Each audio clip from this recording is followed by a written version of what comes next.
Hey guys, Razor here from Razor's Edge. Another episode of my video blog. Learned a little something yesterday about attention span.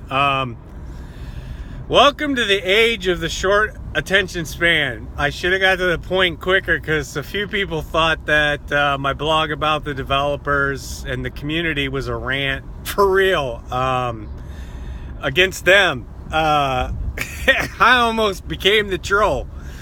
So I apologize. I probably should have, it's kind of like one of those stories. You build to the plot, but you have to build the story first. So, I'm learning the ways of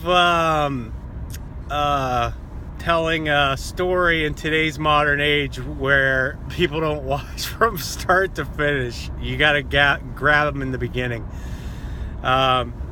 So anyway, I'm glad I got that off my chest, and the feedback from the devs of the games that I'm following got the message, and guys, finish your games, and forget the rest. And but the rest of this is going to be talking about something. It's really not. It's related to gaming, but it's not. It's more your computer that you play on, and this is more for those of you that have bank accounts. So I'm a malware reverse engineer. I converted over to malware about 6 or 7 years ago, and I've learned a few tactics, and I just want to talk real briefly about antivirus. I get asked a lot of questions, and a lot of times when it came up into gaming, it's because antivirus with some of these engines and drivers pop the antivirus as malicious, and a lot of it's false positive. Almost all of it. I've yet to find anybody develop a PC game in early access with a Trojan. So I want to talk about two programs. I'm gonna link them at the bottom. Actually, one's a program and one's a site. If you ever question a file that's being called out by your antivirus, there's a couple things you can do. One is there's a program out there called Malwarebytes. I'm a malware hunter for them. I've been doing it for years, and reverse engineering malware payloads for a variety of industries, critical infrastructure being the biggest, for targeted attacks. But Malwarebytes is really good at detecting rootkits, Trojans, banking Trojans, because the bottom line is your gaming machine's probably your personal PC as well. So I think it's important that you realize that most of the antiviruses out there today, pretty much all of them, they're not worthless. I won't say that. I know a lot of people think they are, but they're not. They still protect you. They still have built-in mechanisms, but bottom line is most of these malware rootkits are designed to disable antivirus, and then mimic the application itself to make you think that it's still working. So it's really it's necessary to have it in there. The problem is it slows down the game. I personally don't run antivirus. I run typically Malwarebytes. I avoid a lot of the sites like Pinterest and some of these others, but there is no safe browsing.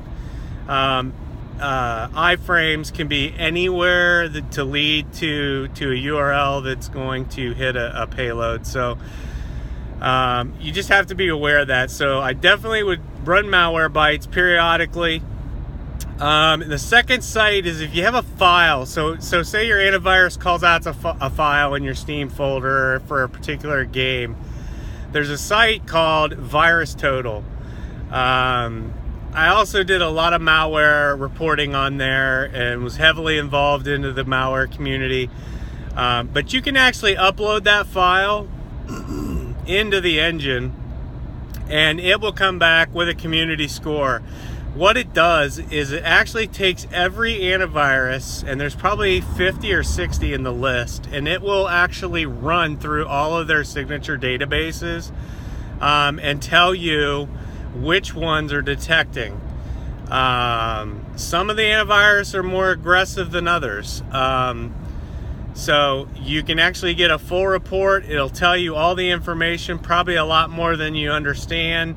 But it'll give you a happy face or an angry face, and that's a pretty good indicator. If you've got 10, 15 sites telling you that a file is bad, it's probably bad.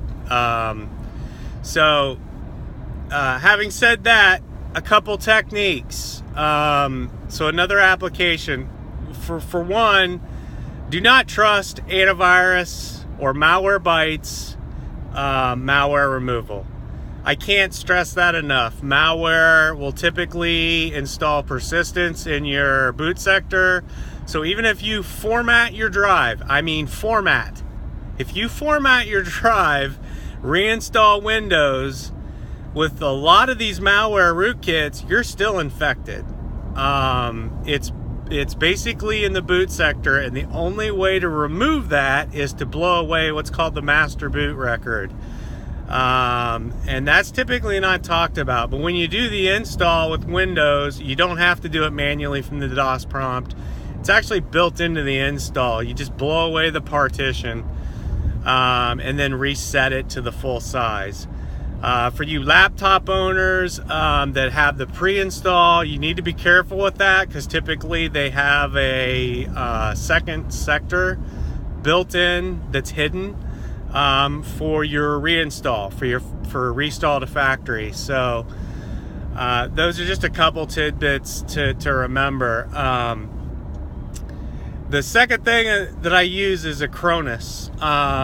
That is a backup software. I use a NAS drive, and I basically back up the entire image. So after a fresh install on a PC, I will back up the entire computer onto my NAS drive. It comes, you can either boot to a thumb drive with an Acronis boot image, or a DVD, CD-ROM that you burn at the beginning when you set up a recovery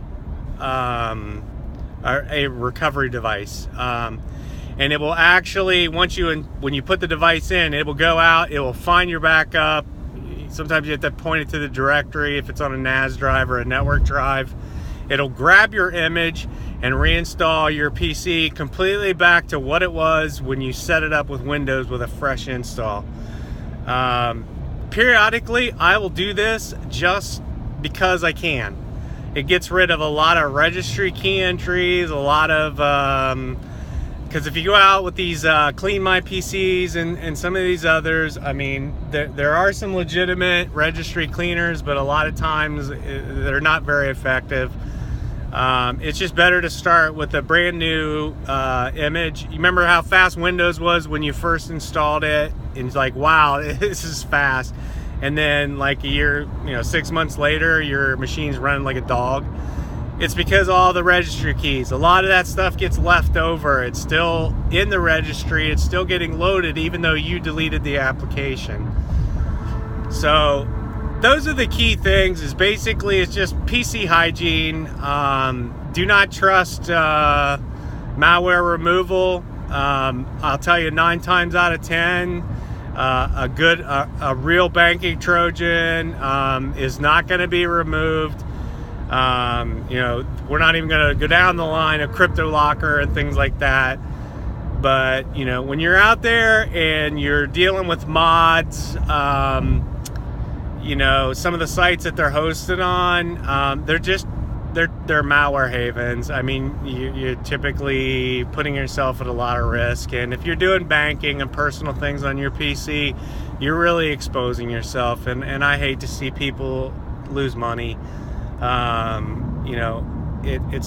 not millionaires, and to have your identity stolen and your credit cards stolen, it's not fun. So I will post all this information at the bottom of this video.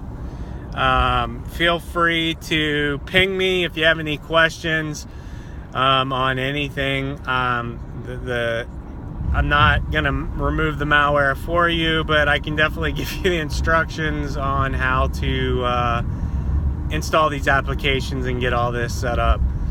So, you know, that's my video blog for today. Is just simple, safe, protective gaming. PC condom. And you guys have a super day. And this is Razor from Razor's Edge, and I'll see you when I see you. Peace out.